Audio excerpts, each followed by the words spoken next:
Yep, this snapshot is pretty cool. Oh boy. So I'm in the new 24w33a snapshot that came out on Thursday, and there's a bunch of changes. One of them is they've made it so you can make minecarts a lot faster now. So you do have to do a couple things to do this. You can't do it in existing worlds unless you modify the NBT, which is what I've done. This is actually a copy of the world too, so anything that we do today is not going to be, it's not actually going to take place in our real world. But the other thing you have to do is change a game rule, which I just opened a LAN, changed the game rule, and then closed the world out so that I wouldn't cheat with anything. And the game rule is Minecart max speed is what it is. And I just set it to 25. So now, it's about 3 times faster than vanilla minecarts. There was a sniffer in that cave. Okay, then. So yeah, it's quite a bit faster. I love this. This is great. So, very exciting stuff. The other things that they have done is they've changed the models for redstone torches. Don't love that. Not my favorite thing. I definitely liked the old one more. But I'll get used to it. I will get used to it.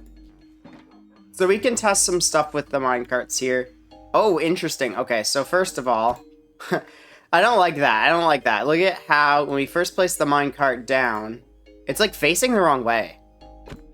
That's probably a bug. Hopefully that gets fixed. Is it also do it? Yeah, so it's, I'm assuming it always faces south. Maybe it's west it always faces. Or east. Interesting. I think mobs usually face south when they spawn into the world. Yeah, that would make sense because the rotational coordinates are approximately 0, 0. So yeah, I don't like how it does that, but I think that's a bug, so that should be fixed soon. How fast is it on this track? Oh, it's so fast. So, notably, it does take a second to pick up speed. Also, I don't think this is how this is supposed to work. I think that... How does this supposed to work? I don't know, to be honest. Yeah, so it takes a while to pick up speed. Even on the first powered rail, it's not going at the full speed like you'd expect. Also, look how far it shot off the track. It was like to here. That's crazy. I wonder if they slide on ice, too. So fast. Oh, boy. I regret getting in the minecart. I regret it. Oh. All I see is polygons. Alright. Oh, it dismounted me on the track. That's interesting. I don't think that's supposed to happen. Look how fast that goes. That's crazy. This is only 25 meters per second.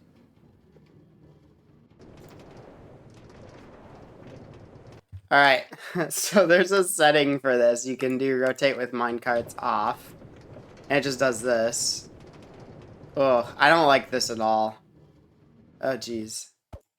Alright. Also, it seemed to play the sound for quite a while. It's interesting. It's playing the sound even though it's not moving.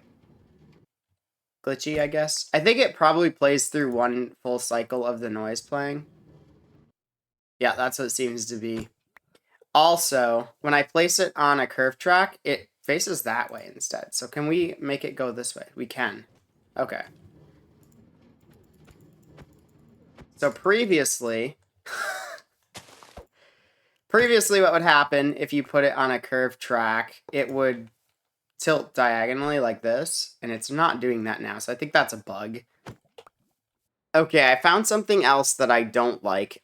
So we have a perpendicular track here. Normally when minecarts hit a perpendicular track like this, if they don't have a curved track, they'll go towards the positive coordinate. So this is positive Z and this is positive X. So in this case, this should function as a curved track.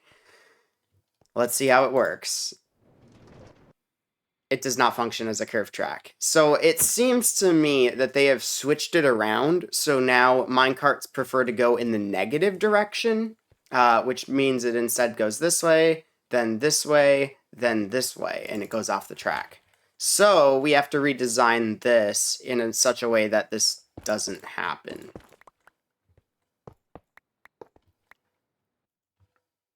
Oh, that is a bug. So there's a bug in the game right now where if you pick block, you crash the server. So I think we need to disable our pick block key. Okay, so this way is west, so we can have the track go this way. It should automatically go that way. Yep, that works fine. Yeah. Problem with these super fast minecarts is that when you, once you get going, there's no stopping them. Which could be cool. It's definitely worth it to have minecarts faster, even if it means if they get away from you, you're not catching up. Alright, so now we have to figure out, I think I just need to do a track going this way, and then like that. And that should function as our curved track. Let's see if it works. So we go this way. Yep, works perfect. And if we're coming from the other way... Whoa. Yeah, that's something I don't like. Perfect. Okay, so that's a fairly easy fix. Thank God that piglin didn't get on the track. I guess he did for a second, but...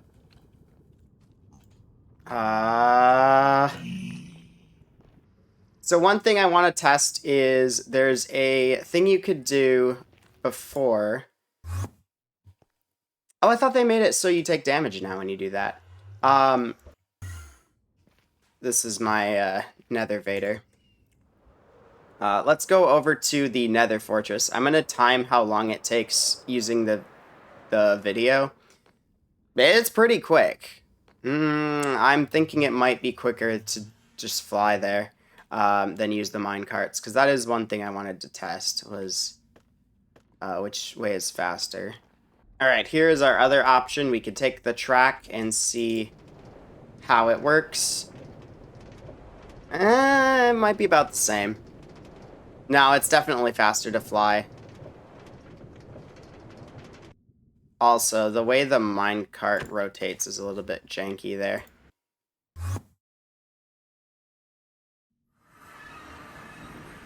Yeah, I think it's a little bit faster to fly, but also it requires no thought to use the minecart, so I think the minecart is the preferred method now.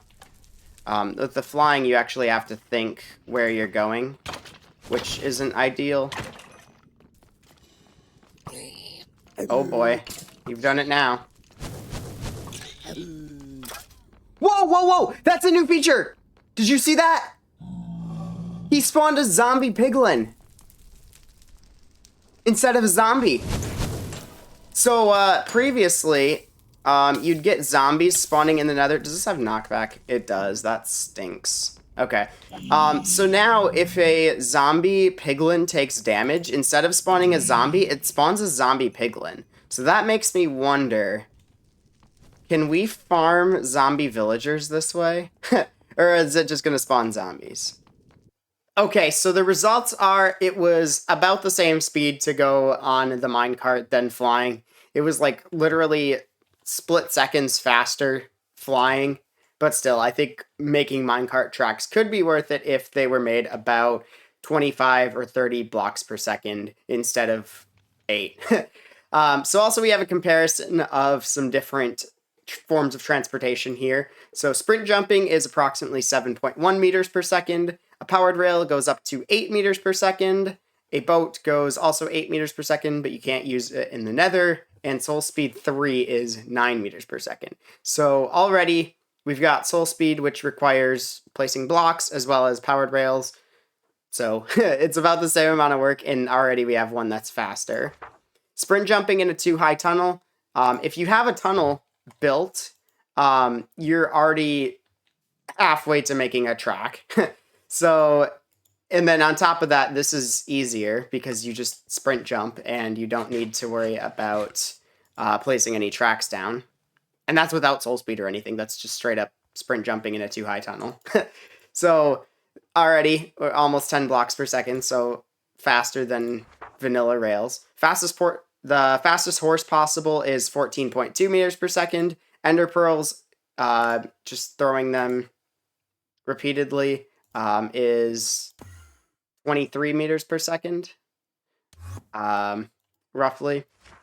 Elytra with a continuous rocket boost is 33.5 meters per second, which is pretty easy to use and pretty cheap. Gunpowder, if you know how to make a creeper farm, not a problem at all. A boat on ice is 40 meters per second, and a boat on blue ice is 72.5 meters per second, roughly. A Soul Speed Superhighway, where you have the Dolphin's Grace, you have Speed 2, and you have Soul Speed, and you go swimming really fast, is about 150 meters per second. Elytra with Riptide is 400 meters per second, and the fastest, biggest possible TNT Pearl Cannon using the Nether is 14 million meters per second, which I included just for fun because that's not very, not very practical to set up or anything. But it is a thing that can be done. So if you ever need to get to the world border really quickly, I guess you can use that. But yeah, as one of the slowest forms of transportation, powered rails are just so outclassed by everything right now. And I think making them somewhere in the 20 to 35 range would make them excellent. I think 25 is a good balance, 24, 25. 32 might be excellent. That would, I think, be a good competitor for Elytra if it were the case. Elytra is 33 meters per second, or about 33.5. So I think about 32 meters per second could be perfect for minecarts, because once you have the track set up, you never have to use like rockets. You just have to make sure you have a minecart, which you can reuse as much as you want. So yeah, I think that would be a good range, somewhere about 20 to 35 meters per second for them. All of this stuff also, well, other than Elytra with Riptide, all of this stuff requires some form of setup. This requires a lot of setup. Obviously, this does as well. So yeah, I think for minecarts to require setup like they do, that being placing the tracks and using powered rails, and like powering them and stuff, I think they need to go a lot faster than they currently do at 8 meters per second. Okay, so once again, this is a backup, so nothing I do in this world is really going to carry over. But I put in a scoreboard that gives us our minecart speed in centimeters per tick. And if we divide that by 20, that'll give us our minecart speed. And right now we're going 131, which is 26.2 meters per second. So we're slightly passing the top speed that it should be, but I think it might just be the way the scoreboard is, and that's slightly inaccurate or something. What about on this track? Okay, so we didn't even get up to the top speed before it dismounted us. We got up to about 117, so very close to the top speed. That was about 24 meters per second. And if we do it on this track, I want to see if we get up to the top speed here. It takes a minute, but it looks like we're going to get up to the top speed. Oh, thunderstorm. Yeah, so it's just about hitting 25, and then it slowly tapers off.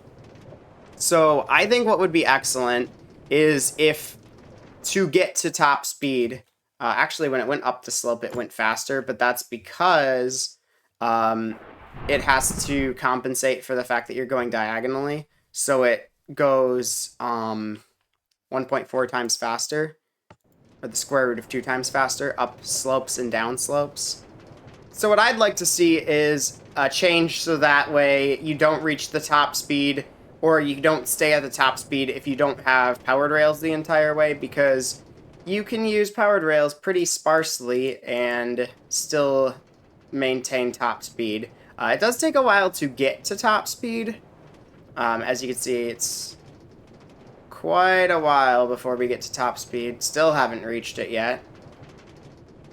And there it is. So yeah, but I do think that the regular rails should have a lot more friction or maybe not friction, but just not have the capability to go the top speed like that. I think that should be changed so that there is more incentive to using powered rails everywhere instead of just using one every so often.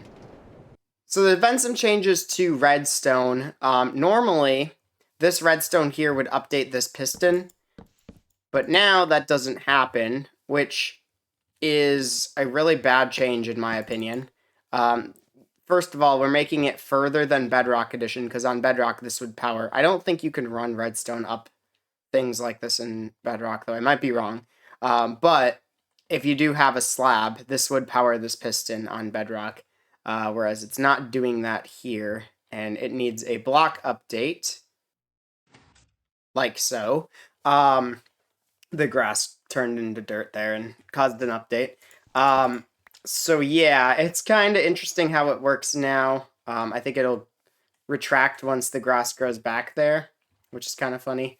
So yeah, you could make something pretty cool with that. Maybe if you wanted like a random timer within a certain time frame, you could set up something with that. But for the most part, I don't like this change. It's supposed to be to optimize for lag. But yeah, that's one of a few of the redstone changes I am not a big fan of. So here's a change I do like. We have an item in this dropper here. If we power this, it spits it out of the end here. So that is because now redstone goes by how close it is to the power source rather than somewhat semi-randomly. It was deterministic before. It was just not really clearly understood how it would work. So it would be like maybe this dropper would power, then this one, then this one, then this one, then this one, this one, and this one, or something like that. It would be really weird how it would do it before. Whereas now we can put whatever item in we want, or whatever set of items we want, and we get those items out. So yeah, I do like that. Also, there are some issues with droppers getting diagonally powered where they wouldn't always become unpowered when they should be. So I'm glad that got fixed. Alright, so you've probably already seen this one, but you flick the left lever, the left one extends. You flick the right one extends. You flick the middle one, it's random which one extends. So I don't like this either, but at the same time, it's not gonna break most things, whereas like the piston thing's gone, but the this thing is gonna break a lot of people's stuff. So I know I've used this design a lot of times in my redstone, possibly even in this world. So I am kind of sad that it doesn't work now. So I hope that doesn't get changed for realsies. Okay, and then also this isn't going to update the line now because it's not feeding directly into the piston, whereas this will. You'd expect this to update though because it is a block update sensor, but that is not how redstone works anymore. So it's not going to update the blocks around it, which kind of stinks. I think this definitely should power because in Bedrock, this would go right to this piston and it would just power regardless like that.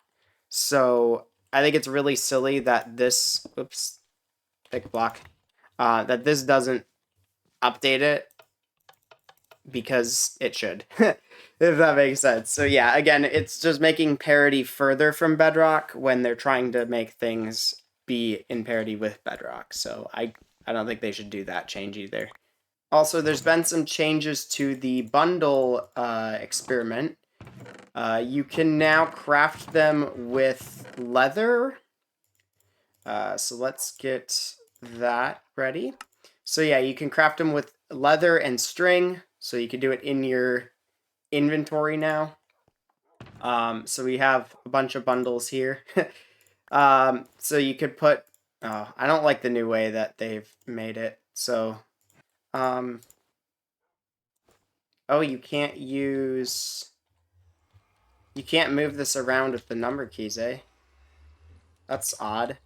Also, there's been a bunch of changes made to bundles. For one, you can now like select different items. So say we want to take the crafting table out.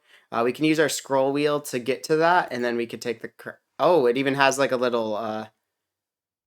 It like shows what you're going to take out. That's cool. I didn't notice that before. That's pretty cool. Also, they switched the left and right click functions of it, so now I'm struggling with it because, not used to it being that way. As much as I've used bundles, I don't like that they've switched the functions of left and right click. It doesn't say the amount of items in it or how full it is, the capacity. I don't like that. It does have the progress bar, but like the numbers would be better, honestly. And you can't see the other items in the bundle. It just says plus 31. Again, not a fan of that. I'd like to be able to see all the items, please. Even if I can only interact with the first 4 or 5, I want to see all the items, okay? So yeah, we could take that one item out, and then now we have access to all of these. So it's kind of silly the way it's implemented. And then again, not again, but... Oh, what did I put in there? Oh, the redstone. Okay. If you right-click with the bundle into the world, it throws everything on the ground. And then they also got rid of the extra texture for when the bundle's open.